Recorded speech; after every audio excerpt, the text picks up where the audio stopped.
ആധുനികവൽക്കരണത്തിന്റെ പിന്നാലെ നാം ഇന്നും പോയിക്കൊണ്ടിരിക്കുകയാണ്. ലാപ്ടോപ്പുകളും മൊബൈൽ ഫോണുകളും നമ്മുടെ കയ്യിൽ ഇന്ന് യഥേഷ്ടമുണ്ട്. എന്നാൽ ഈ ഗ്രാമത്തിലെ കുട്ടികൾ മൊബൈൽ ചാർജ് ചെയ്യാൻ അന്യ വീടുകളിലേക്കാണ് ആശ്രയം തേടി പോകുന്നത്. ഇതിന് പരിഹാരം കാണേണ്ടതില്ലേ?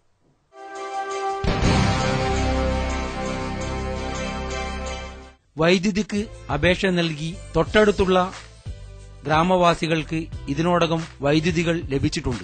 ഇവിടത്തുകാർക്ക് വൈദ്യുതി നേടിയെടുക്കാൻ ഏത് അറ്റം വരെയും പോകുമെന്നാണ് സ്ഥലവാസിയും സമരസമിതിക്ക് നേതൃത്വം നൽകുകയും സമ്പൂർണ്ണ വൈദ്യുതവൽക്കരണം പ്രഖ്യാപിച്ച് 10 വർഷം കഴിഞ്ഞ സംസ്ഥാനമാണ് നമ്മുടെ നാട്. ഇവിടെയാണ് ദയനീയ മുഖം നാം കാണുന്നത്. ഇത് കേരളത്തിന്റെ വൈദ്യുത ഭവനങ്ങളുടെ വാതിലുകളിലെത്തിയില്ലെന്നത് നമ്മെ ലജ്ജിപ്പിക്കുകയാണ്.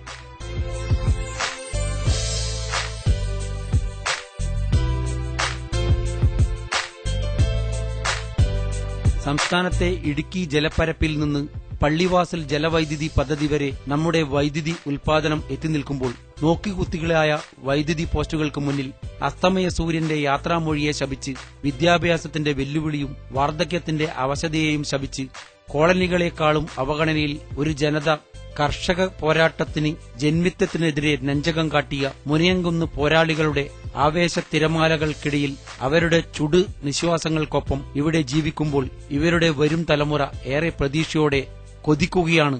പുതിയ തലമുറ കരണ്ടിന്റെ മായാജാല കഥകൾ ഇവരോട് പുതിയ ഗാഥകൾ പറയുമ്പോൾ ഏറെ സ്വപ്നങ്ങൾ നെയ്യുകയാണ് ഇവിടുത്തെ കുരുന്നുകൾ. TV പരിപാടിയെല്ലാം കാണുന്നത് സ്കൂളിൽ നിന്ന് എല്ലാവരും പറയുന്നുണ്ട് ഇത് കറണ്ട് ഇല്ലതല്ല. അന്നേരം നമുക്കൊരു വിഷമാവുന്ന ഈ ഫോണും ടോർച്ചെല്ലാം കുത്താൻ അങ്ങ് ദൂരെ പോണം വീട്ടില്. അന്നേരം അവിടുന്ന് TV കാണുമ്പോൾ അവർക്ക് ഒരു ഇതാവും, പഠിക്കാൻ പറ്റുന്നില്ല, ലൈറ്റിന്റെ ഇതില്ലാത്തതുകൊണ്ട്. നമ്മൾ ചെറിയ കുട്ടികളാണ്. നമ്മൾ ജനിക്കുമ്പോൾ തന്നെ നമ്മുടെ വീട്ടിൽ കറണ്ട് ഇല്ല. നമ്മൾ കറണ്ട് വരും വിചാരിച്ചിട്ടാണ് പ്രതികരിക്കുന്നത്.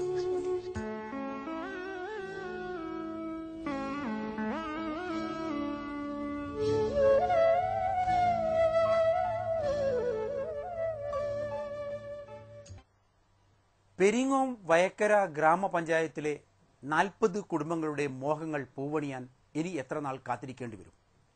ഇവരുടെ മോഹങ്ങൾ പൂവണിയിക്കാൻ ബന്ധപ്പെട്ടവർ ഉടൻ ശ്രദ്ധിക്കണം.